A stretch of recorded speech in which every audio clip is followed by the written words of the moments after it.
నిన్న రేవంత్ రెడ్డి బావమరిది భాగోతాన్ని పొద్దున్నే బయట పెడితే సాయంత్రానికి రేవంత్ రెడ్డి గారు నాకు నోటీస్ పంపారు. నిన్న నోటీస్ కూడా ఎప్పుడు ఇచ్చారు? నిన్న రాత్రి దాదాపు 9 గంటల సమయంలో మా ఇంటి దగ్గర మా మెయిడ్కు నోటీస్ ఇచ్చి వెళ్లారు. నేను ఆ సమయంలో సిద్దిపేట నియోజకవర్గంలో నా ప్రజలతో వివిధ కార్యక్రమాల్లో పాల్గొన్నాను. అయితే నిన్న రాత్రి 9ంటికి నోటీస్ ఇచ్చి ఉదయాన్నే 11 గంటలకు రమ్మన్నారు. నేను హైదరాబాద్లో లేను.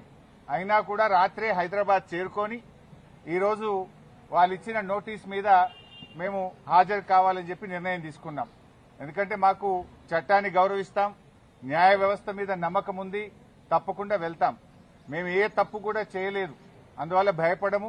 ఈ రేవంత్ రెడ్డి తాటాకు చప్పుళ్లకు బెదిరే ప్రశ్నే ఉత్పన్నం కాదు.